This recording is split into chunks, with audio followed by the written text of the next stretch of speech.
Welcome to Birthing at Home, a podcast. I'm Elsie, your host. I'm a home birth mum of 2 little boys, a doula in Melbourne supporting birth at home. I'm a mental health nurse and the co-creator of Homebirth Victoria. If you want to learn more about me, the podcast, or my work, check out www.birthingathome.com.au. Before we begin, I would like to acknowledge the Wurundjeri people who are the traditional custodians of the land I'm recording on in Naarm, Melbourne, Australia.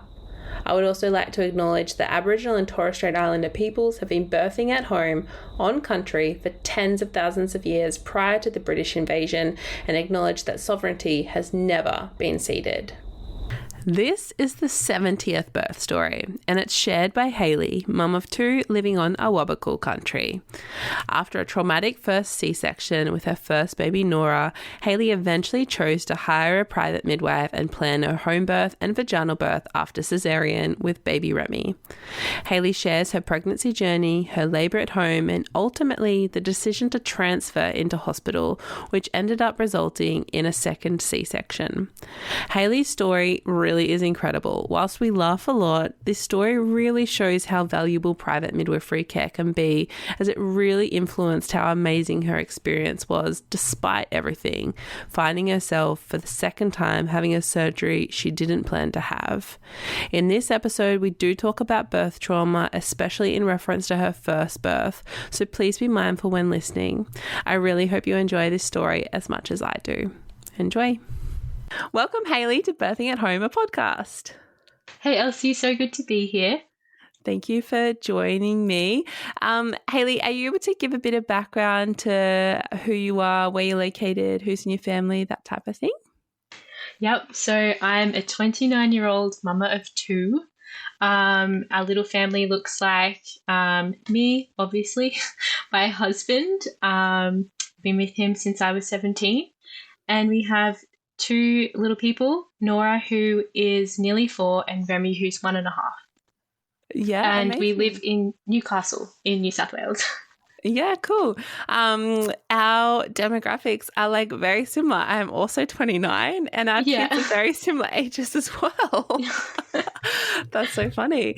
Awesome. And so today you're going to share the birth of Nora, which was a hospital birth, and it was a C-section birth, and then the story of going for a home birth after caesarean with Remy that became a transfer into hospital and a C-section as well. Yeah. Cool. Yeah. Yeah. I'm sure there's like a lot more nuance than that. There is. I guess to begin with, which is what I ask everyone, is growing up, you know, as a young woman, what was your idea of pregnancy or like birth options? Did you know about home birth? Like, what was that like for you? So growing up, I'm the eldest of 3 brothers. So there's four kids in my family, and I'm the oldest one. And there's quite big age gaps between all of us. So I do remember for my last 2 brothers, the midwives coming over to our house because my mum went through the midwifery group practice. So that just always seemed like my option. My mum had all natural births except for her last one, had a C-section. And I did hear about home birth a little bit. She had a friend, her best friend, who she attended the home birth of her daughter. So I'd always heard that it was an amazing thing. But when it came to my own pregnancy, I just always assumed I would be in the hospital. With a group of midwives. So I guess the world was kind of falling apart when I got pregnant with Nora. It was COVID. Indeed. It was a bit crazy. What I was like shocked by when I went to the GP, later on I thought about it in hindsight, but you go in and they say, do you want to go private or public? And it's like they don't even have an option for home birth. which just wasn't even a thing.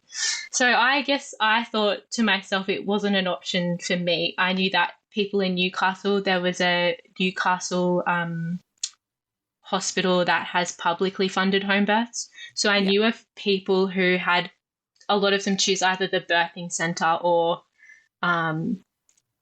choose to be part of the home birth program. So I just assumed, well, home birth isn't an option for me because I'm on the coast and we don't have that. Okay. And then,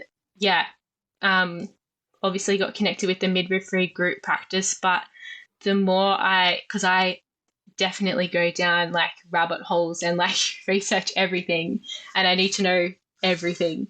And the more I read about birth and having a natural intervention-free labour, the more I realised towards the end of my pregnancy that home birth would give me a better outcome. But I guess I didn't even know how to access it. It was the end of my pregnancy.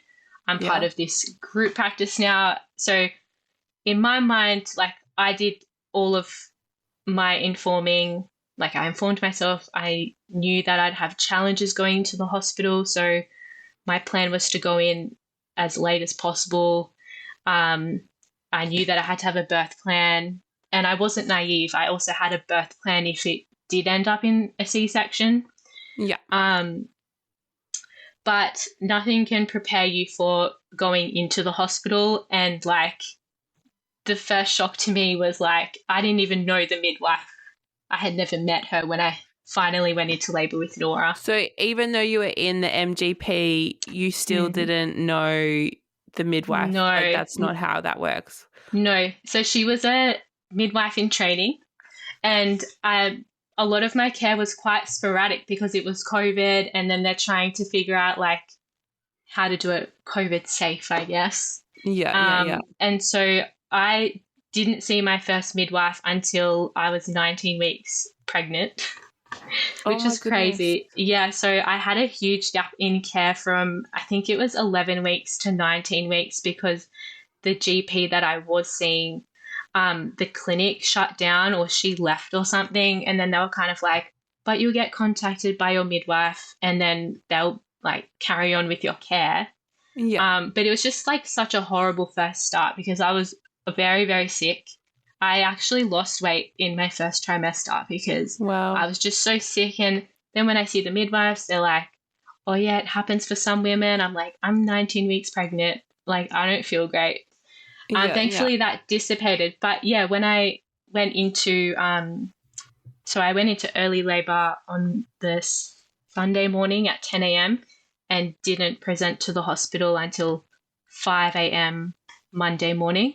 Wow. And by then my waters had broken and I think I was like 3 minutes apart. So, but it's like, I was so scared going into the hospital. Yeah, and I didn't even know who this girl was. I'm like, this is kind of weird. It kind of defeats the point of like what MGP is meant to be, like the continuity of care. So what is your partner's name again? Sorry. Nathan. And so at this point, like you and Nathan, so you've been quite sick throughout your pregnancy and so Nora's 4. So is it like 2021 then? Yes, 2021. Yeah, 2021. Like you've had this big gap in your pregnancy care and you felt, I guess, from what you're kind of saying, it feels like at some point you knew that there was other things that maybe you could access, but it felt like, well, I'm already on this path, so I'm just going to continue. Like, I guess maybe there could be some thought, like how different could it be? You know, like I'm seeing the same midwives or whatnot.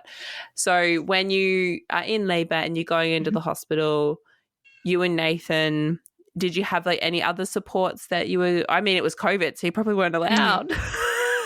Yeah, so I definitely considered a doula, but I think at that point it was one support person only. So yeah, it was just me and Nathan going in. Yeah. Oh my gosh. Yeah. And do you remember having any because I know down here in Melbourne, Melbourne, it was particularly bad, but in Victoria, like there was a lot of fear around inconsistencies. I think mainly it was maybe in 2020, but inconsistencies where partners were told they could only attend once the woman was like in a certain part of labor. Yeah. Was that like a fear or something that was going on for you guys when you went in to have Nora? I think because from what I had read, like I had read some horrible stories of women who had to go in and like their husbands couldn't be there for some of it. But I think I was just hopeful that that wouldn't be the case. I tried not to think about it. But yeah, it was definitely like a thought in my mind because of things that I had been seeing and hearing. Yeah. Goodness. And so you rock up to the hospital, did you say like at 5 a.m.? Yeah. Yeah, at 5 a.m. Yeah. And you meet this midwife that you've never, met before. Mm-hmm. And so how did that like play out? Was that must have been like almost the end of that midwife shift, or maybe she was just starting shift. She was finishing her shift. I think she clocked off at like 8 or 9 from what I remember. And thankfully at the swap over there was my favourite midwife who did come in. So I was like trying not to be uncomfortable around her. Like I'd never met this girl, and then I was just kind of in the zone from that point. So I think when Lucy came in at 8 or 9, I was in the shower at that point and I was just like fully in the zone. So I was definitely in established labor by then. Yeah. Yeah. Are you able to walk us through that how that your experience and how that played out? So I made sure that Nathan set up the room so that it was as cozy as possible, like as cozy as you can get in hospital. Yeah. So I had the diffuser going, I had little affirmation cards, we had these little battery run candles. And I was just in the zone, and I thought that I was the kind of person who would want like hands-on support, but I like with both of my labors now, I'm like, just don't touch me. Like until the last bit where I'm like, I need a bit of encouragement now. Yeah. It was just like for the most part quite a long and boring labor. I would say I was in the shower for a big majority of it, the hottest water you can imagine on my back, and then I did take the gas at some point. And then I think it was around, like time is a bit sketchy, but I think it was around midday. I said that I didn't want to know the time. I didn't want to know how dilated I was, nothing. Like to the point where my husband ripped the clock off the wall, but didn't know it was fused to the wall. So he like ripped it out, and there's like all these wires hanging out of the wall, and they're like, we just will think about that later. It was so funny. No. He's like, you don't want a clock? I will get rid of that clock. I'll do anything for you, babe. What a power move. Yeah, it was so funny. That's why I don't know like times and everything.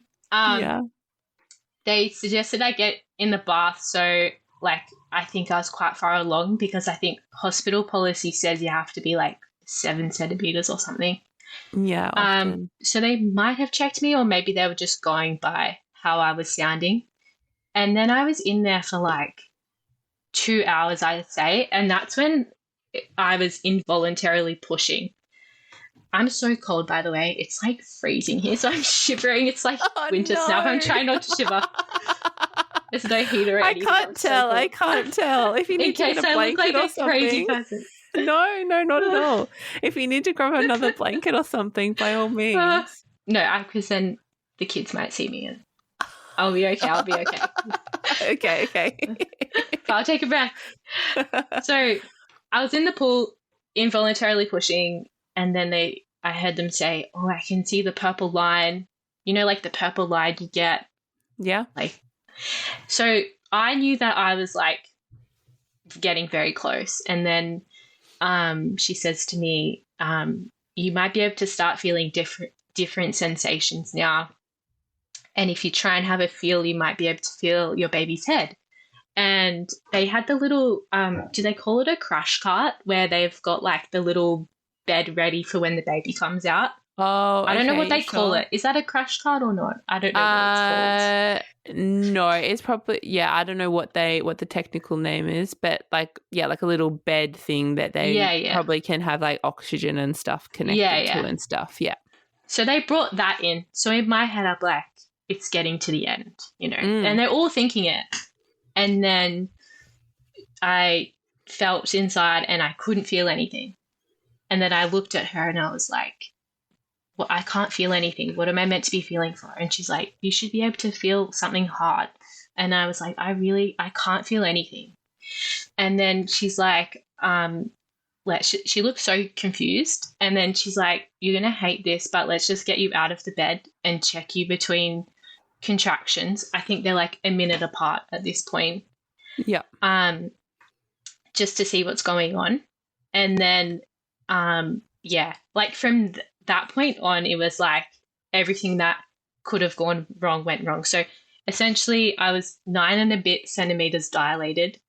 The cervical lip hadn't fully come away, and she was so far up that, like they likened it to when you put on a turtleneck and you're meant to tuck your chin in, but her head was like flexed back or something. Yeah.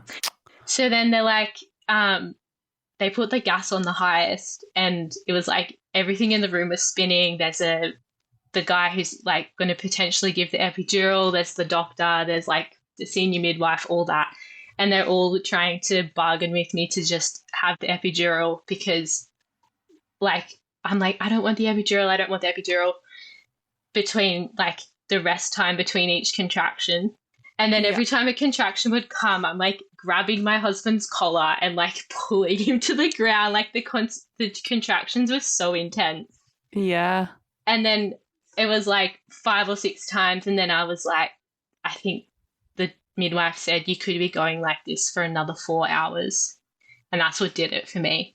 And I was like, just give me the epidural now. So the hope was that after the epidural, it would give my body some rest time and hopefully she'd move down that little bit more and then I could have a natural birth is how they said it. And then, I spiked a temperature. I had a really bad reaction to the epidural, so I was just like fully shaking. And I just felt so like defeated. I was laying in the bed on my side. My friend came in as a support person. So, we must have been allowed to have an extra person because I do remember saying, can you call Nat, who's my best friend? And cool, she came to visit just as like a different face and like she just held my hand like there was nothing she could do. Yeah. And for her, it was so confronting like to see how the doctor was talking to me because then the doctor comes in and she's like, unfortunately, your baby hasn't moved further down. You're still like 9 centimeters dilated. And you've spiked a temperature, so you potentially have an infection. We're going to take you in for a Caesar. And I was like, can I just have like 5 minutes to think about all of this? And then she's like, yeah, but if we don't do it now, your baby could be brain dead. Like, that's what she said. And I was like, holy cow, like just no sensitivity to the situation or anything. It's wild. Holy moly. Yeah.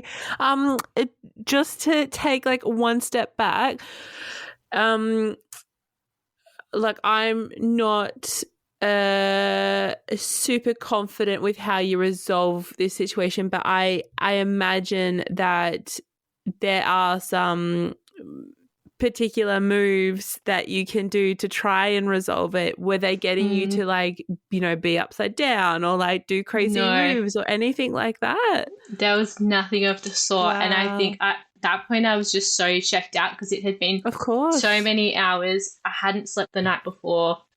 And then now I'm terrified that I'm going to go into this Caesar. And your baby's going to be brain dead. Yeah, it was like so horrible how she said it. And she was... Oh my goodness. Yeah. So, no, in hindsight, like they didn't do a whole lot in the labour to get her in the right position. They did have me leaning forward for a little bit, but it was kind of like, I think it's come to a point where in a lot of births there's so much intervention that now it's like the midwives have gone the other way where they are completely hands off, but sometimes you do need that help. You do need someone to like maybe give suggestions. But they hadn't tried anything. Wow. So it's pretty hectic. And then a bit surreal being wheeled down into theatre. My husband was so scared and wheeled him in. And I'm thinking, like, in hindsight, if it was that much of an emergency, like there would have been more urgency. It was still like another 20 minutes, half an hour for them to prep me and like take me in. So was it really that dire? Probably not. And so during this time, so they've said, oh, like you might have an infection. Were they worried then? Obviously they've said something about baby being brain dead, but how was Nora like, do you remember them saying anything about Nora's heart rate or how she was coping with the contractions or anything like that? I think her heart rate was kind of starting to go a little bit up and down. Yeah. So I think it was that with a combination. Oh, I had also opted out of getting the antibiotics for, is it strep B? Yeah. Strep B, so yeah. I tested positive. Stupidly, I got tested in the first place because that caused a lot of issues because my waters had broken at 5 a.m. and now it's getting late so they were all wound up about this whole thing that I was refusing the antibiotics. Yeah. And so they really kept bringing that one up as well and saying, we really recommend that you have the antibiotics.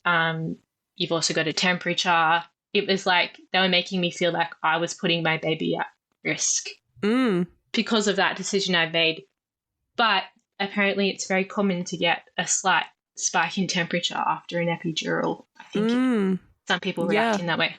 Yeah, epidurals, it's, and I mean, even the shaking is quite common. And I mean, you kind of like, I suppose in some ways taking away one pain, but then giving yourself another pain because now you're like shaking uncontrollably. Yeah, which I was in so much pain, like my jaw and my shoulders and everything was so sore from just shaking uncontrollably. Yeah. Oh my gosh. And wow. And so was Nathan able to be with you during that time, like going like all the way through to the theatre? So he was able to be with me, like walking to the theatre and everything after he'd scrubbed up and everything. We got taken down and that was surreal because I'd arrived so early in the morning and it was dark and now it's dark again. Like it just showed how long I'd been there for. And I think he waited outside for like 20 minutes while they had me, or they were prepping me in theatre. And that was the worst part for him because they'd really made it sound like life or death. Yeah. But if someone had just come in and said, like, you've done everything you could and this is what's happening now, but it's okay, we probably would have been a lot less traumatized. But I think they made it sound worse than what it was. So, he came in and then I had in my head my plan for what I wanted if I had a C-section, and it was like everything was refused. It was like no option for music. Like it's like, no, we can't wait. Cord clamping was denied because I'd had this infection. And then I asked for skin to skin and they put a nappy on her when she was born and like burritoed her up and then put her on my chest. And I'm like, this is not skin to skin. Like they're all just talking about their day. Like it was just another day in the office for them. And there was just no like care or sensitivity. Like I could see in the reflection what was happening and I was freaking out. And this midwife's just like, just avert your eyes. Like, just don't look. And I'm like, I can't not look because I can see, like, I can see it. Like, I want someone to move the lampshade so I can't see what's going on. So she was just like, I just kind of felt like they really downplayed how I was feeling. But for me, it was like, I just felt like a piece of meat by the end of it. It was horrible. Like, there was just no Yeah. I guess they didn't honor the birth, I guess you could say. That's how I felt. Yeah. Yeah. Holy moly. Holy moly. And yeah, even to burrito Nora up and then, yeah, holy moly. Yeah.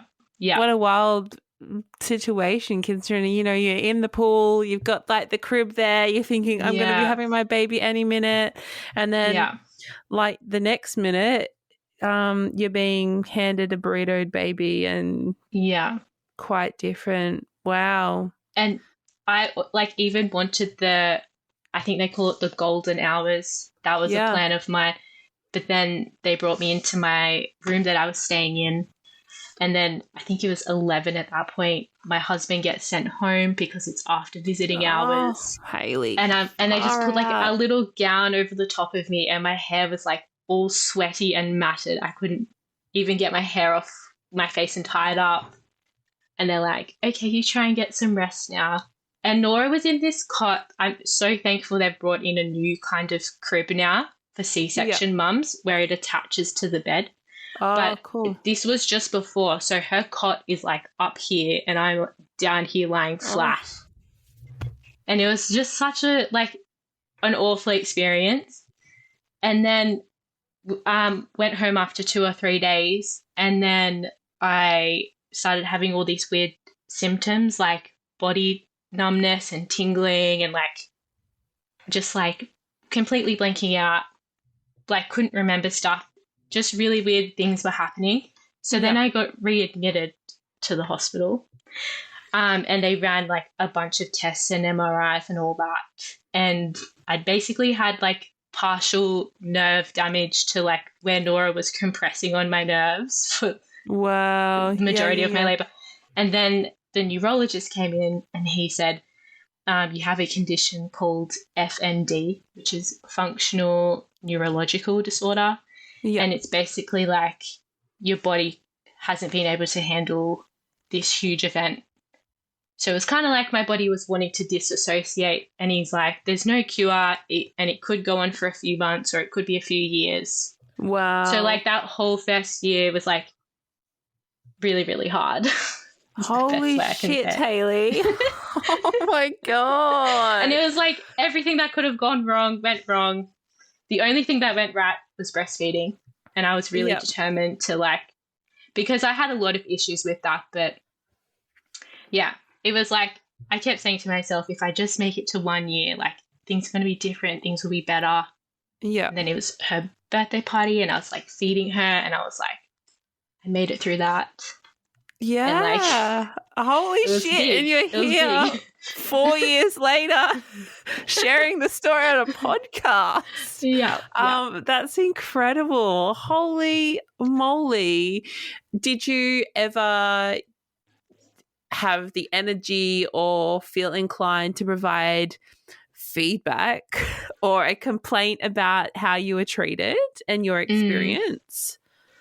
Yeah, so there was I don't want to talk too much about all my bad experiences, but the aftercare nurse was really quite harsh, and there's been friends who have gone to the same hospital and they've had similar experiences with this nurse. So she had just said a few things that were just still in my mind to this day. But I did have a moment where I did write a complaint, and then I got an email back or something.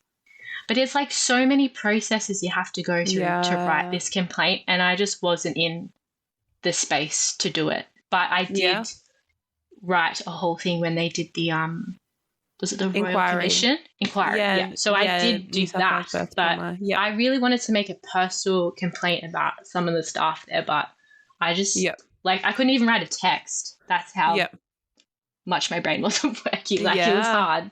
Yeah, and by the time, I think this happens quite frequently with mums that have experienced birth traumas. You know, you kind of have to push it down and away if you can, because now you've got a baby that you've got to care for, and you can't be living in your own personal world of distress when you've actually got to be as present as you possibly can for this newborn who's fully dependent on you. That's horrible, Hayley. I am so sorry that you had like such a crap that's an understatement experience, and no wonder you were like, let's do something different for baby number 2. So at what point were you thinking home birth? So publicly funded home birth wasn't an option, so I presume you sought out private midwives. Well, in between Remy and Nora, we actually moved to Newcastle. Oh, so, okay. Yeah, that makes sense. But I think I was considered high risk because I was a C-section. Yes. So I did in the end go with a private midwife. But because you would have been risked out of the publicly funded. Ugh. There's so many hoops to jump through. Yes. Yes. But also, interestingly, when I got pregnant with Remy, or the lead up to us wanting another baby because we wanted our kids close together, in my mind, the only way that I could have a birth that could minimize any risk of trauma, because I didn't know how my body was going to respond. I had said to my husband, the only way I'm having another baby is if I have a planned caesarean. So when I got pregnant with Remy, I was connected with an OB, got all the way up to them giving the date for when they would deliver him. Wow. And then pulled out. I actually pulled out because he was due Christmas Day. And she was like my last choice of obstetricians that I wanted to see. And she said, without like even much discussion, let's just do your Caesar 14th of December. And I'm like, but it's due Christmas Day. Like, that's really early. And I just knew from that moment, like I walked out of that appointment and I just felt so much discomfort because I'm like, it's still not in my hands. Like, this woman has chosen when he's going to be born. I'm not going to get what I want. So it was coming up to my second appointment where I would have had to pay like a large sum of money. So I really had to make my decision and was really having to be honest with myself with what I wanted. And I was like, if I had no fear in the equation, what kind of birth would I want? And I think I want to have my baby at home. So I said to my husband, this is going to sound crazy because I've taken you on a journey. I think I want to have a home birth. And he was like, I think this is the right decision. And he looked relieved. He's like, I don't want to see you go back into a hospital. I don't want to see you go through that again. Yeah. So that's how I came to home birth with Remy. Wow. And so how many weeks roughly were you when you pulled out? So I think I was 17 weeks. Yeah. Wow. And so prior to that, it hadn't, I guess, I from what I understand, that's like a common feeling. I mean, just in life in general as well, when, you know, you've had that control taken, you know, you've felt out of control and had no choice, and then you try and swing it the complete other way by saying, okay, well, I'm going to make sure that I can control every aspect as I can. So I think that's quite understandable, but wow. And so how did you go about finding a private midwife then?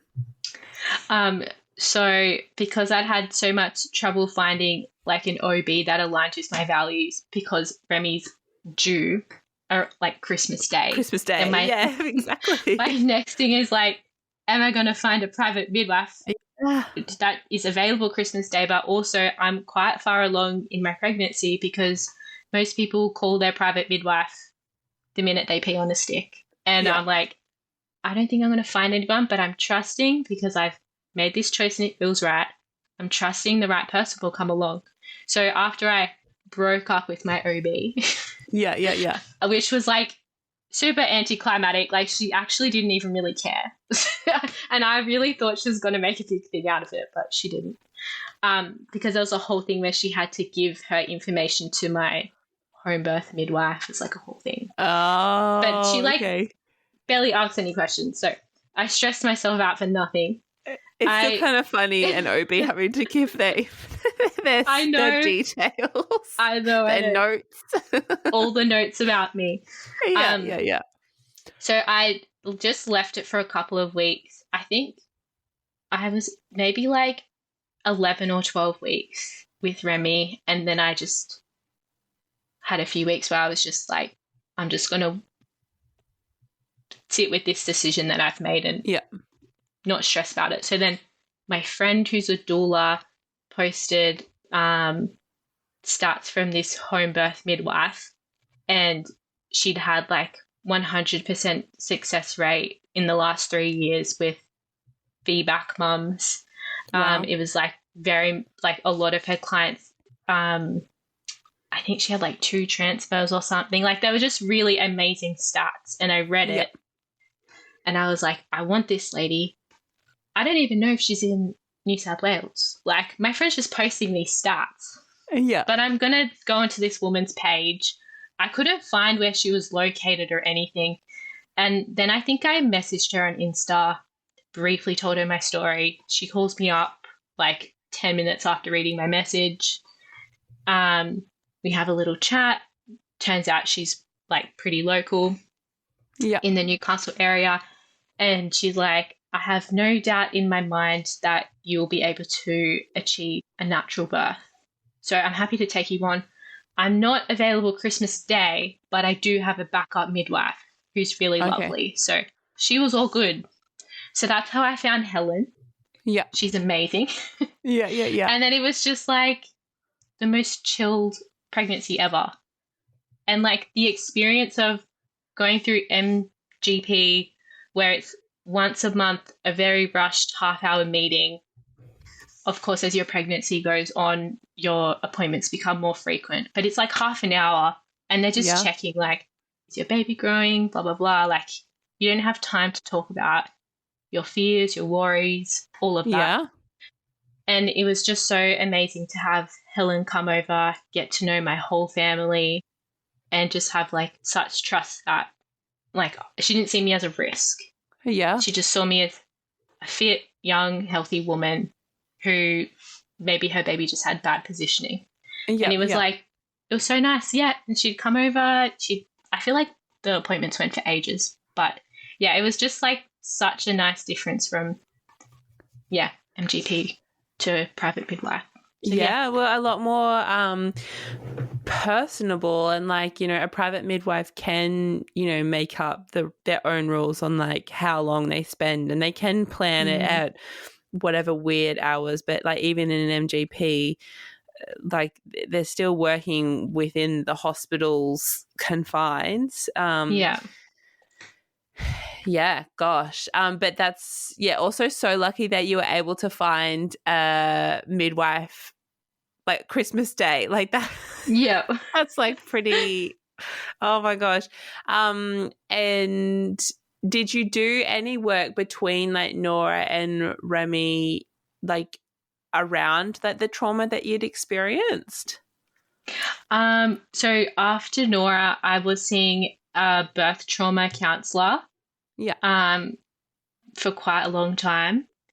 And then with Remy, I would say that my preparation for birth wasn't so much physical. It was definitely more mental. So I did really do my visualizations and my journaling and try to consume positive birth content. Like was always trying to find an experience where someone had a redeemable birth, I guess. So like that was my way of working through things.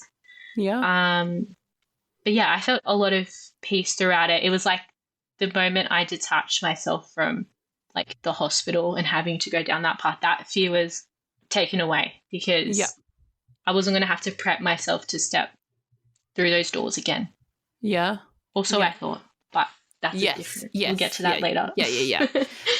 So at this point, you felt so I guess, correct me if I'm wrong, you felt so confident, and also the midwife seemed to have a lot of confidence in you and your body that, you know, this time, second time round, you could really do it at home. Did Nathan have any fears that popped up? I mean, he was obviously like, yeah, cool, let's do the home birth, but did he have anything that, like, you know, you remember talking about being like, oh, I don't really know? Or I think he if he had fears, he didn't share them. Yeah.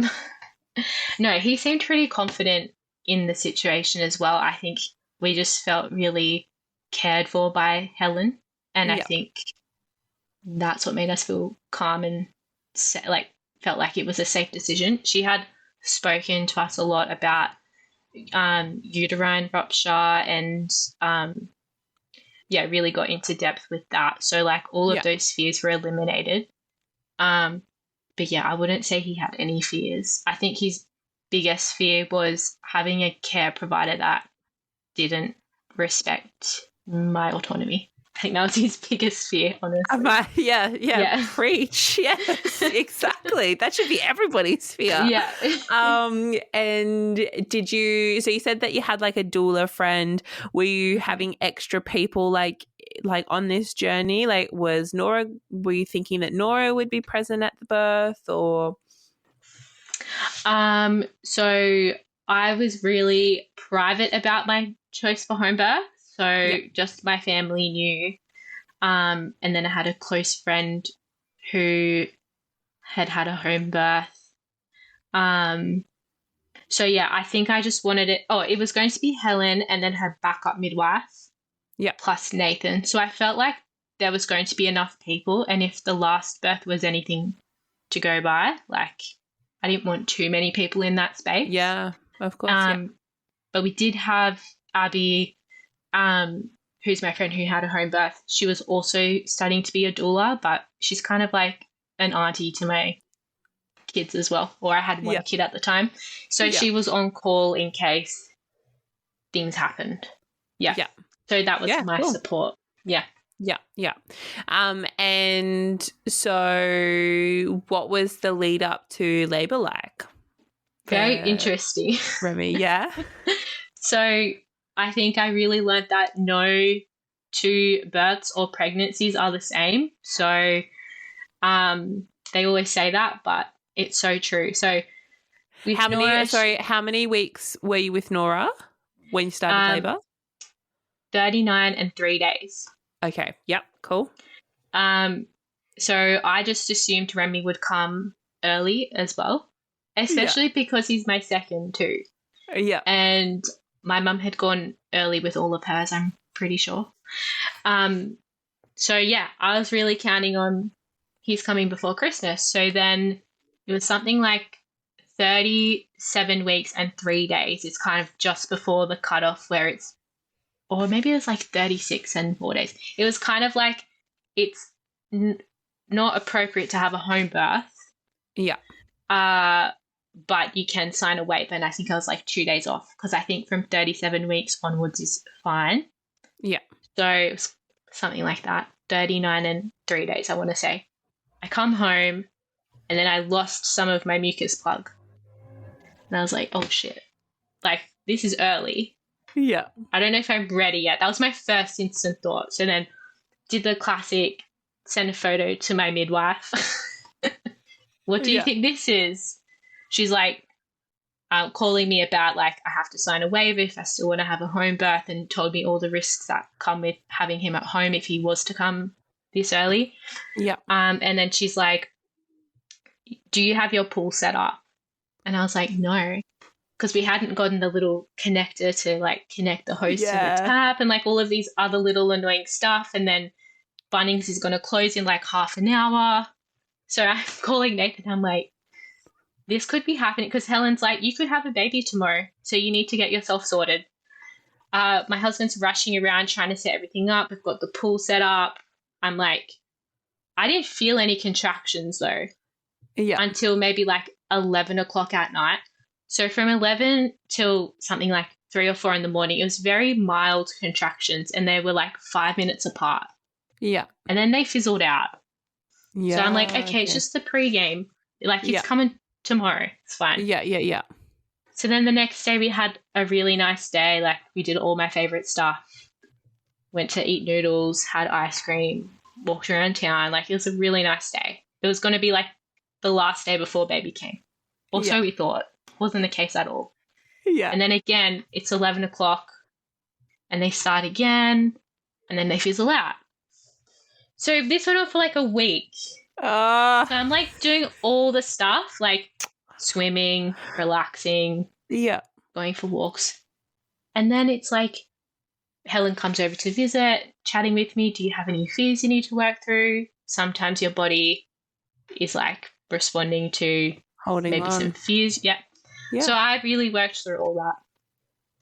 And then it's 2 weeks later. It was like most nights, same time. So I'm like, then I start reading about this thing called prodromal labor, I think it's called. Yeah. I'm like, I feel like this is what it is.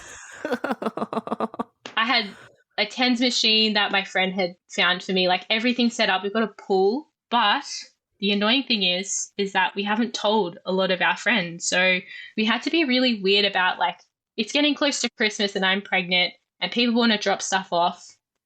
We usually invite people into our home. Yeah. But we had to be like, oh, we're out, just drop it out the front because we don't want you to see the pool in our tiny house. Because we had like You're such not a the small first house at the person time. to have done this. And our house was so small, we could only fit it in the lounge room. Couldn't fit it anywhere else. I'm pretty sure we moved the dining table. Like, it was really obvious. We couldn't hide it. Then there's a point where my in-laws, Nathan's parents, want to come over. I'm like, you have to pull the pool down. Like, and then you have to blow it back up straight after they've gone because this baby could come at any moment. It was such a thing. Oh my God. But we did get sprung. We had some friends come over. We actually pulled up in the driveway and they're standing on our balcony. And we're like, shit, the pool is in the lounge room. They come into the house. I'm like, yeah, so you know how I said I'm having this baby at John Hunter? I'm actually not. I'm having a home birth.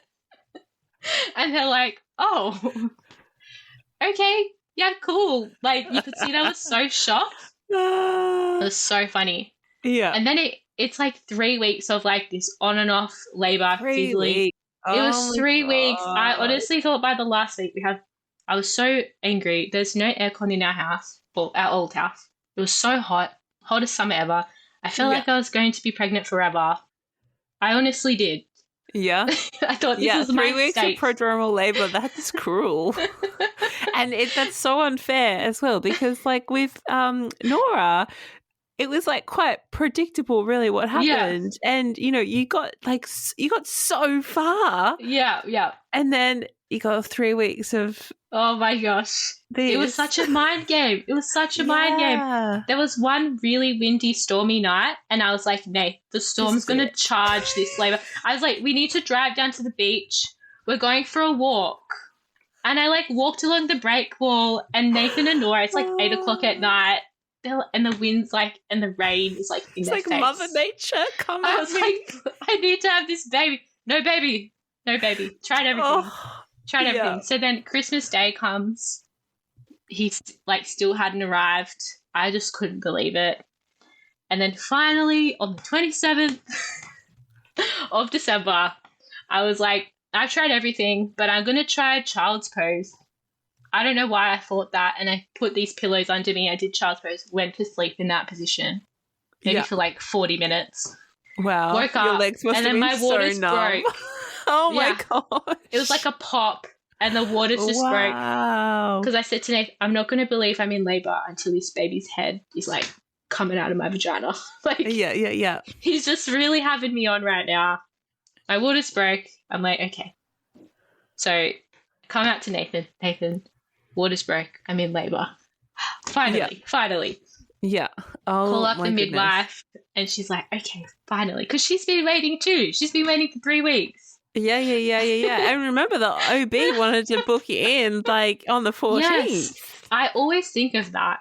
So Remy's had basically, you know, is it like almost 2 extra weeks? Or even maybe 3. Yeah. It was It's okay. Just get the math's good. Yeah. The math's So then good. maths is not my strong suit. Yeah, neither. It felt like an extra 3 weeks. Oh yeah, it was crazy. Yeah. So then, and so at this point, Helen, she couldn't do Christmas Day, but she's back. She's back in the game on the 27th. Yeah. Okay, Or cool. 26. Like, she just had the Okay. one Christmas date off, and then, Right. yeah. Yeah. So then called her, and then I said to Nathan, my contractions are 2 minutes apart. So it was really strong from the start Mm. because he'd done a lot of prep, you'd want He's him to done be weeks of efficient. prep. Be efficient Yeah. now. Yes. And then she's like, okay, I'm leaving, because I think she was 40 minutes away. She said, I'm leaving right now, but call me if your contractions get closer together. And then I think it was like half an hour later, Nathan calls again. Her contractions are 1 minute apart. Wow. It was go time. Yep. Time. She comes in. It was so special. I didn't have to go anywhere. Fairy lights, little pool set up, my headphones on, Nora asleep. She was still a terrible sleeper at that point, but she was asleep for a little bit. Yeah. Helen comes in really quietly, and then, they just let me do my thing. And then Rhiannon arrived shortly after. And then I think it was like, so that was, I want to say 11:30 at night. I went into labour. I think by 1 o'clock I was in the pool. Pretty sure. Yeah. And then I was on all fours at that point, like vocalizing quite a bit. So like things were moving along quite fast. And then, it was like similar kind of thing, like just kind of chugging along. And then Helen starts going like, it's been a while. How about we try some different moves? Yeah. So we tried some squats, and then tried the birth sling, tried the toilet. Then it was getting to daytime. Wow. So in my head, I'm like, please don't let this happen again. Yeah. And then they did some acupressure, and it was like so intense. Like, I always forget how intense it is, and then you're back in it and you're like, it's a lot. So it was like all consuming. I was also doing it with no pain relief either. Yeah. Yeah. And I think it was like probably 7 o'clock or something. I think I felt in myself that maybe things weren't going to plan, and because we had just tried everything. They tried like, he just wasn't moving down quite far enough, but I was like obviously involuntarily pushing. My body felt like it was ready, but maybe similar thing with Nora. And then I said to Nathan, but I don't remember saying it, but apparently I had said to Nathan, I think it's time to call Abby, because we were going to call Abby if things didn't go to plan. So that was hours before I got in the ambulance. And so she came in and she took over with Nora, because Nora had woken up at like 2 a.m. and she still hadn't gone back to sleep. Gosh. Oh, Nora. Oh. But she was, so she was there for the birth. She was like, she's such a sensitive little kid, but she was so like calm and just like watching me intently and wasn't freaked out at all. She'd met Helen, so she was fine. And then I think I was pushing quite hard, and then finally they could see the head. I think at this point, no, they had tried everything and they said, we don't want to do this, but we've exhausted all our options, and like, he just needs to calm down that little bit more. But we're going to suggest you laying down and doing knees to chest, like, but we don't want to do it. It's not ideal, but we want to try everything. Yeah. So did that, and then I think we could start to see the top of his head. That's how close I was. Wow. Yeah. And it was just like that for ages. And I remember thinking in my head, this is not, like, even if I have this baby at home, it's not going to be the birth that I wanted. I was so uncomfortable. Like, I just felt so vulnerable. It just wasn't going how I wanted it to. And I said a couple of times, just take me to the hospital. But obviously they wanted the best for me, and they knew how much I wanted a home birth. And so they were like, just like a big cheer team, Nathan, Helen, Rhiannon. Yeah. And then I think it was getting to around 11 o'clock maybe. His heart rate had dropped twice within 2 contractions. Yeah. And then everything changed. Like, I don't want to say it was alarming, but they were very calm about it. But they just said, we're just going to call the ambulance because you've been going for so long. We've tried absolutely everything, like squats, all their crazy maneuvers they make you do. Yeah. There's one where I was like on the bed and my legs were off the bed. Yeah. And they were, I don't know, toilet, which is like absolute hell. Yeah. But I did it. Acupressure, like everything you can imagine. And they're like, if this baby wanted to come out, he'd come out. And now his heart rate's dropping. Yeah. So they called the ambulance. They came pretty quick. And there's like 4 paramedics in their house now.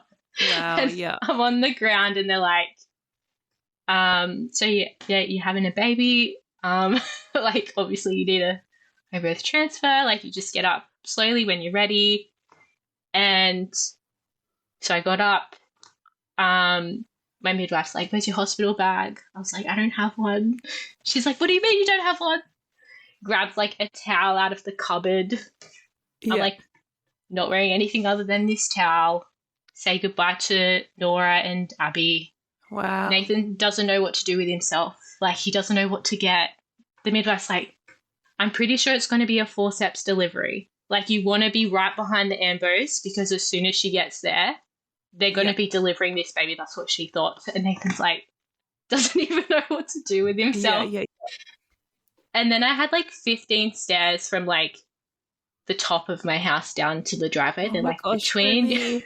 There was so much opportunity, Remy. So much opportunity. They're like, gosh. you're going to hate this, but you're going to have to just get down those stairs between contractions. I don't know how I did it. I think in my head, I'm like, as soon as I get to the hospital, I'm going to have pain relief. Like, that was my motive at that point. Because I know that, like, people talk about birth not being painful, just being a lot of pressure. And I think that's if everything's going right. But when your baby is not in a prime position. Oh, yeah. I was going to say terrible.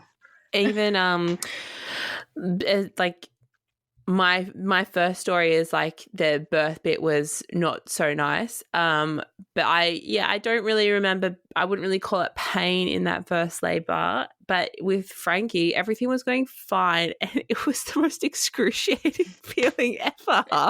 So I think like if you have a painless labor, like, I'm really happy for you. It's not for all of us. No, it's not. I'm like, Helen's been telling me about all these women who have breathed out their babies in the pool. And I'm like, this is so fucked up.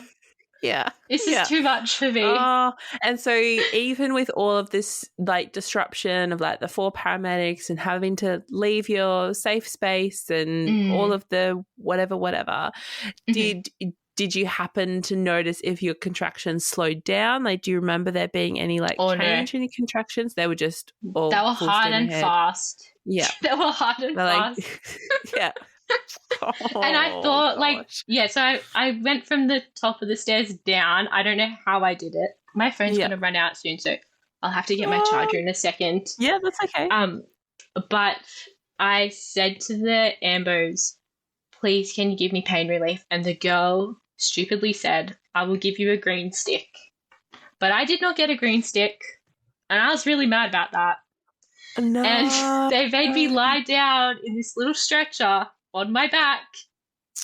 Oh. And the whole time I was screaming at them, I honestly thought I could feel his head so far down, and I'm like, this baby's going to come out of me in the ambulance. Like, that's how intense the pressure was. Wow. It was so wild. And I could not be on my back. I'm like trying to be on my side. Like, it was so intense. Yeah. I think it's something like a 4 hour. Oh, no, not 4 hours. Gosh, 4 minutes. It felt like 4 hours. Very long ambulance ride, Hayley. It felt like 4 hours. 4 minutes. Thank God it wasn't 4 hours. And like, Helen was looking at me. She's like so calm, but she looked like devastated for me. And I was just like, I'm just so thankful that like you've been here for this whole thing. Like, so was she able to go in the ambulance with you? Yes. Wow. But part of her contract was she doesn't attend a hospital birth. That's just her personal choice because her way of thinking is if I've handed them over, it means I've extended my care. Like I can't give them any more. So I already knew that she wouldn't be able to stay until she'd be going once Nathan arrived. Yeah. So it's like so shocking to go from being at home in the comfort of your own home, fairy lights, music, all the things, to then being in an ambulance and then them wheeling me down the public corridor on a stretcher to go into the lift to go up to maternity ward. There was so many people just looking at me and I'm like screaming in pain. There was, before I got wheeled into the elevator, there was this couple and this girl made eye contact with me and she looked horrified. Like I swear she's like, I'm not having a baby. There's like this thing on like social media and it's like this girl with a list and like people like complaining about how tough things are with kids, or if you have a really shit day or your kids did something really wild and like totally not cool, and it's like this thing like add that to the list, add that to the lady that doesn't want to have kids list. Like the way she looked at me was like, oh my gosh, you're going through this thing, I'm glad I'm not you. They pushed me into the elevator and then there's 3 people from the public in the elevator just staring at me and I was like, get up right now. And they're just looking at me. I was like, get up right now. I'm having a baby. I don't want you looking at me. And they all just left the elevator. And the paramedics like, I was thinking the same, love. I love your assertiveness. Oh my gosh, but guys, read the room. She's in labour. She's with the paramedics. You don't want to be here for this. Leave while you can. And I was also thinking, what if they press a button on the floor before me? I have to wait longer. So I was That is actually a really shit plan. That's so poorly I don't know why out. they took me that way. I was so vulnerable. I was more vulnerable than you could, like the most vulnerable you could be. It was such a difference from that is so I've just weird. been at home and now I'm fully in public going up this public elevator. Oh my god. It's funny in hindsight. hindsight. What the heck? Yeah, It's but I funny can in just imagine. Oh my gosh, that's horrible. Oh my gosh. And so you said goodbye to Helen. So the paramedics.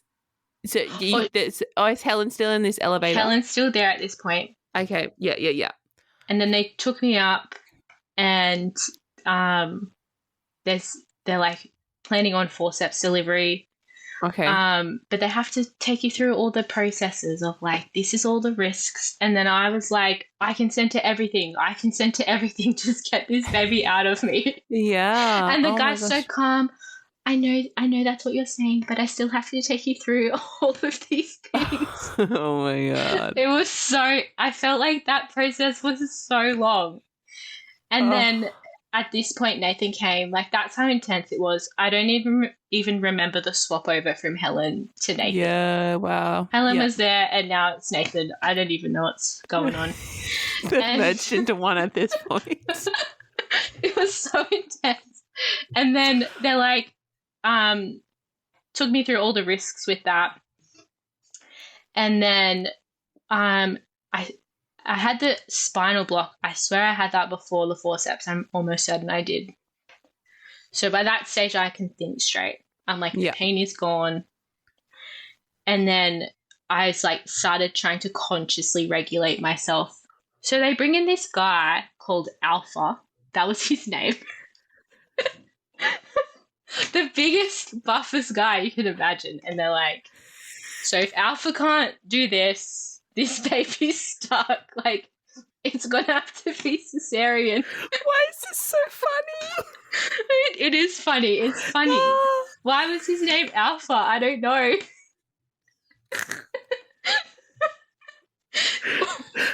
And they're like, it's our top guy, Alpha. He's going to get this baby out. And if he can't, we've done everything. So then, oh my gosh. Okay, and that was like certainly the most unpleasant part.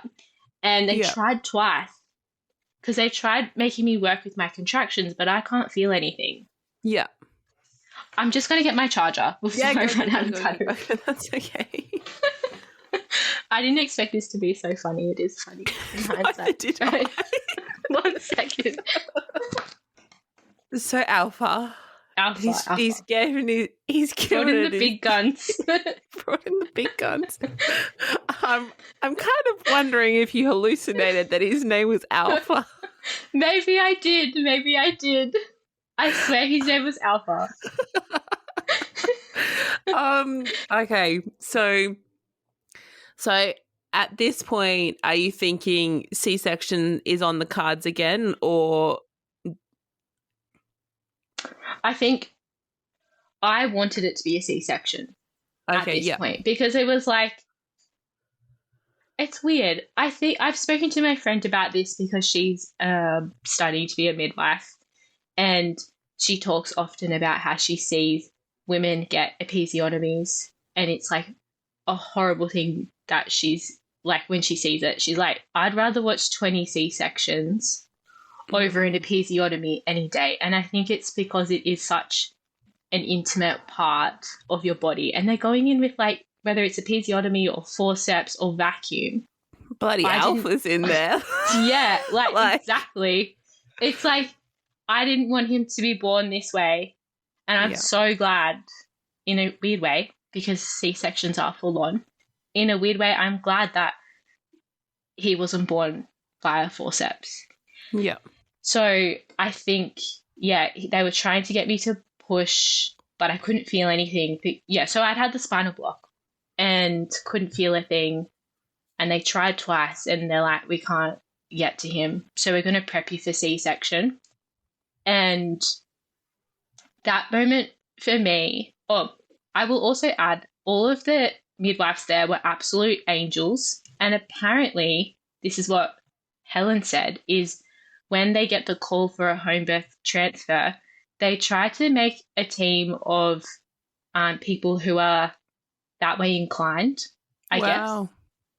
Wow. So there was just no judgment that I was this home birth mum who'd been transferred, especially like for a VBAC as well. Like, there's probably going to be a bit of judgment around that. Yeah. But they were just like, it was like the best group of midwives you could imagine.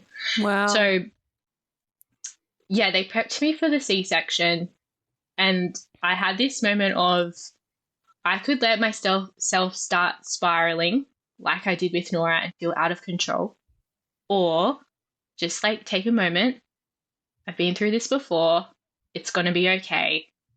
It's different. And I just like, it was like all my hard work, even though it didn't result in a natural birth at home, it still paid off because I was able to regulate myself in that moment. So it was like the chaos had gone. I'm going in for a Caesar. Everything was calm. And thankfully, Helen had said before I'd had been wheeled in for the attempted forceps / C-section, she made sure to say, because I was like on the highest gas, so I wasn't thinking straight. And she said she wants delayed cord clamping. She wants skin to skin. She wants her own music.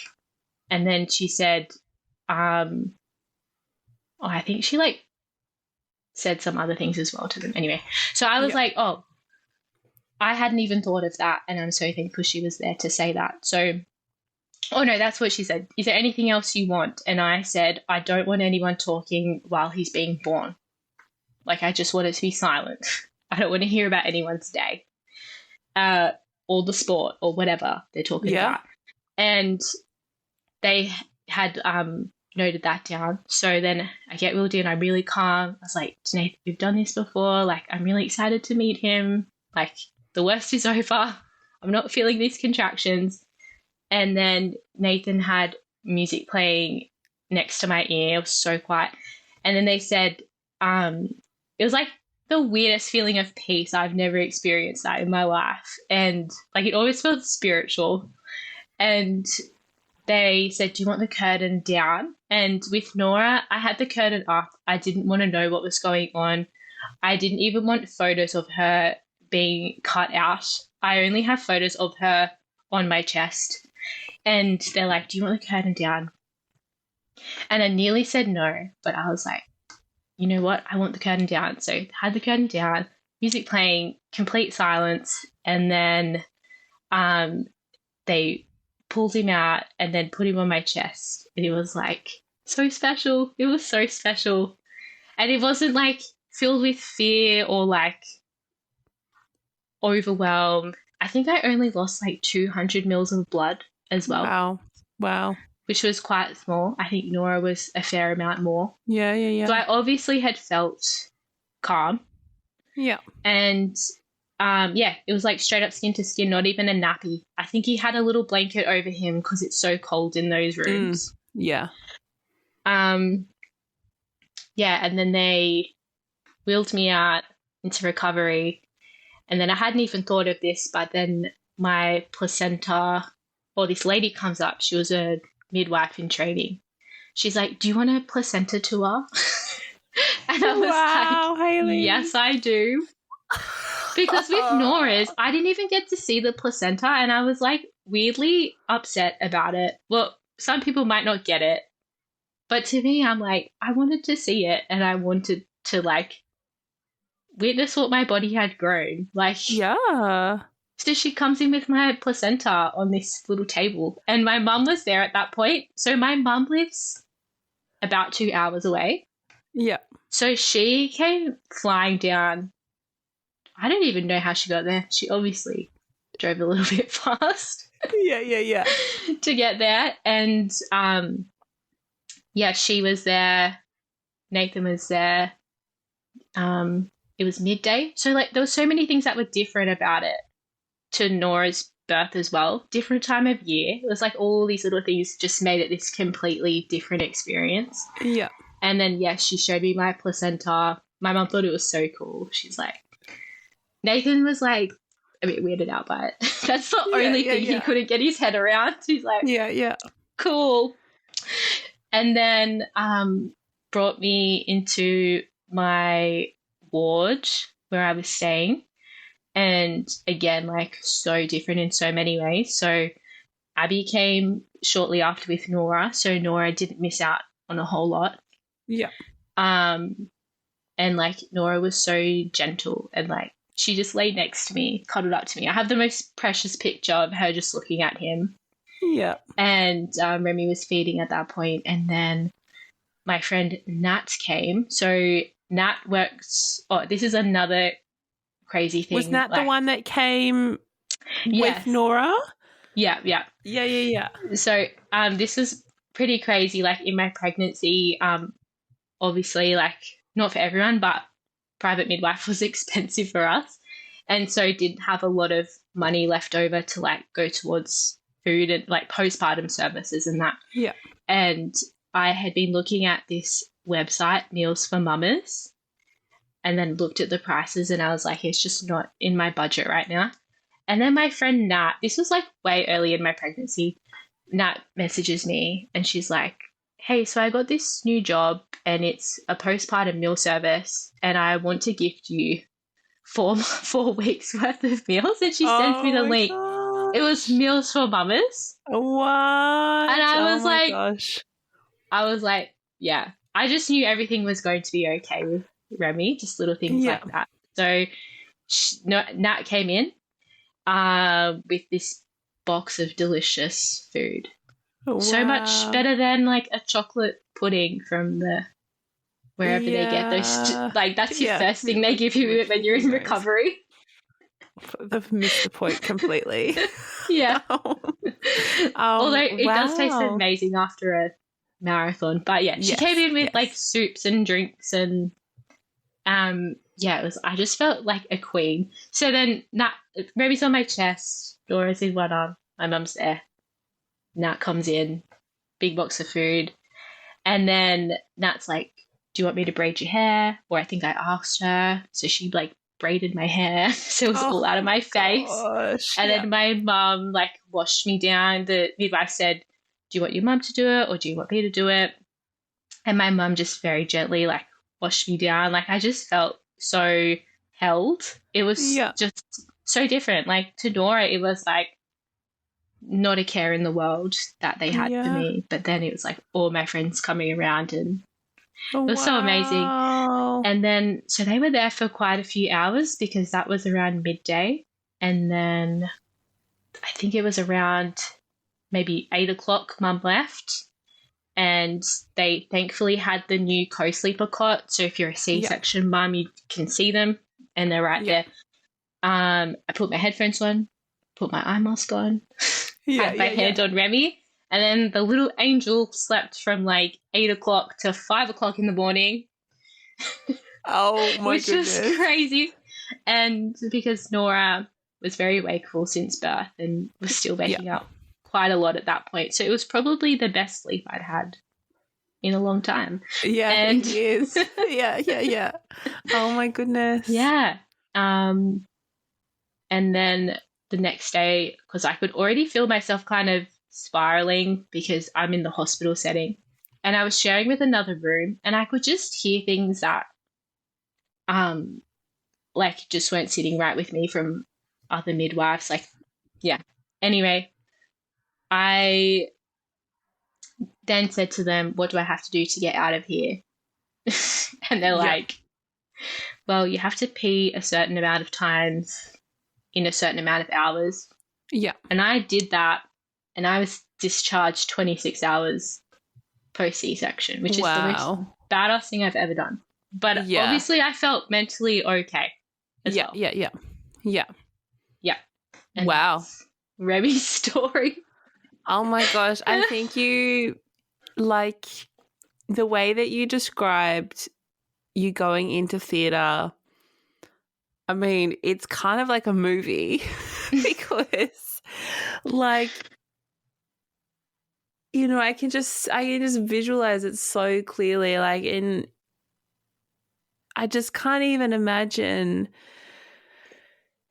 So close, like so freaking close. Yeah, like I can see his head. Going down those 15 stairs, and then in the ambulance, and then the weirdness of the elevator, and then Alpha, and then all of that, and then just being wheeled into theatre, and like has such a different experience to Nora. And I mean, even like the fact that they, you know, gather around the staff that, you know, might, you know, have interest in being along at this birth. And I think, I mean, like every birth should obviously, every woman deserves to feel like it is a special day. You know, it is the birth of the baby. Like once it's born, it's born. You can't, there's no like, you can't change it. And I think it goes without saying really how outrageous that experience is with Nora. But like with Remy, like imagine you're the midwife and you have like some sort of empathy or sympathy to home birthers and whatnot, and a mum, if they've had time to, I don't know, check notes or they have some, you know, knowledge about Nora's birth and how shit that was, and then you're receiving that mum in the hospital who's come in and is now going to have another C-section. Like, I just can't even imagine how, like, if that was me, I too would be like, fuck, let's give this woman the most brilliant experience that we can possibly give her, because, like, I mean, everyone deserves it, but, like, you really deserve that. Like, oh my gosh. And I mean, the reality is, and that's why I am so glad that you're sharing your story, and, you know, all of the other mums that have shared transfer stories and all of the mums that will share transfer stories do, because like sometimes transfer happens. And like, you know, I mean, Nora, you could pull that apart in a bazillion different ways, but the fact is it ended in C-section, and that's just how it is. But with Remy, like, it sounds like they tried every trick in the freaking book. They did. And my even like, yeah, you go. Oh, I was going to say my midwife said it was the most physically draining birth they had attended in a really long time, because I really gave him a workout. Like, they really tried everything. Yeah. And like that's, yeah, I mean, I've said it before and I'll say it again, like we do need hospitals. Choosing home birth doesn't mean you're completely like, well, completely 100% no hospital ever.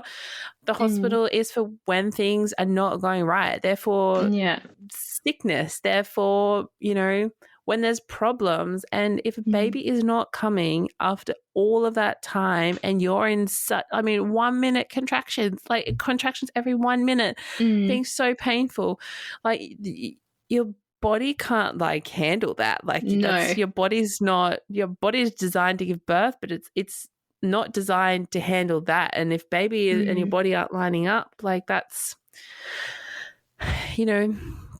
life's crazy. Yeah. But I'm so, wow, that image of you going into the room and the music and all of that, like that's, so beautiful. Yeah. What was your recovery like with Remy, like physically and breastfeeding and even mentally, like even now, like a year and a half later? Yeah. I just had a memory of like just after he was born and they took a photo of me and him and I have the biggest smile on my face. But even after that whole ordeal. Yeah. But then with Nora, I'm like pasty white and like eyes closed and like not even in the room. So yeah. But my recovery, well, I think it goes without saying I felt okay because I got myself discharged, went home. I think like the first week was really hard. I couldn't sit up in bed without assistance. Yeah. But yeah, I wasn't overthinking the birth so much like I was with Nora. Like with Nora from that first night, I was thinking, where did I go wrong? What could I have done? And just obsessing over it for like, I would say the first year. Yeah. And then I had to get to a point where I was like, that happened and I can't change it. And I know within myself, I did everything. Like the most hurtful thing the midwife said after Nora was, she's like, it's called failure to progress. And that's why it just didn't work out. And it's like those words that get said to you in those early hours or days or weeks after, they stick with you because I took that on as it was me and I failed. Yeah. But I think with Remy, just like those first hours of just like everyone coming around me and being like, you're a badass and you did that and you're amazing. Yeah. That gave me the strength. And then, like I would say physically, like it was quite a lot of pain. Like I had a lot of pelvic floor issues. And I would say that was because of the pushing for so long, followed by forceps. I think. From Alpha. From Alpha. Like that was incredibly painful afterwards. And for like, I still have slight issues now.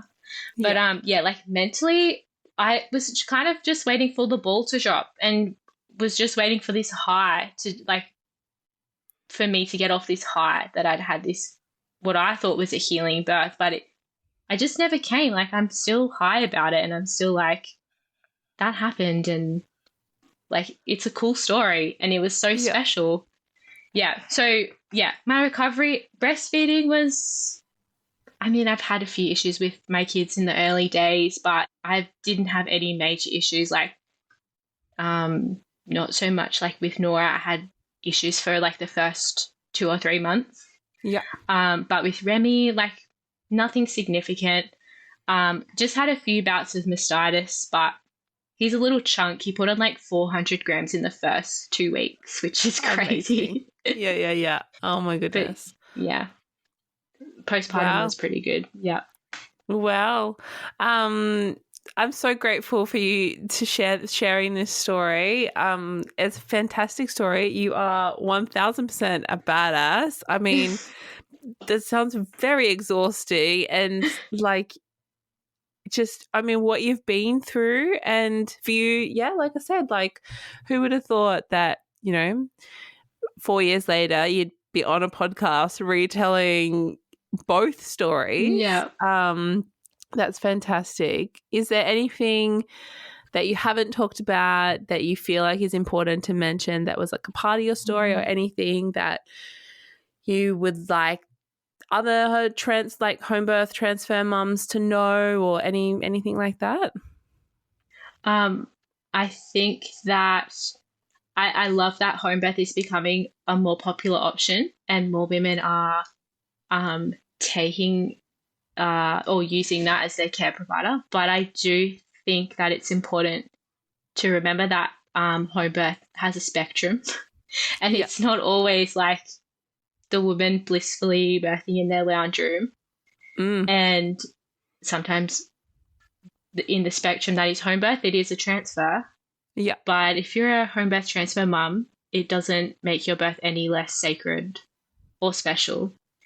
And yeah, I'm just giving all the transfer mums a big hug, because I know it's such a hard thing. Like when I had home birth transfer, there was like hardly any podcasts or stories out there that I could resonate with. And yeah, I'm just really glad that you're giving women a space to share their stories in that. And one other thing, if you are considering a private midwife and it does, go down the home birth transfer route, I think that it's not a loss, because that continuity of care is so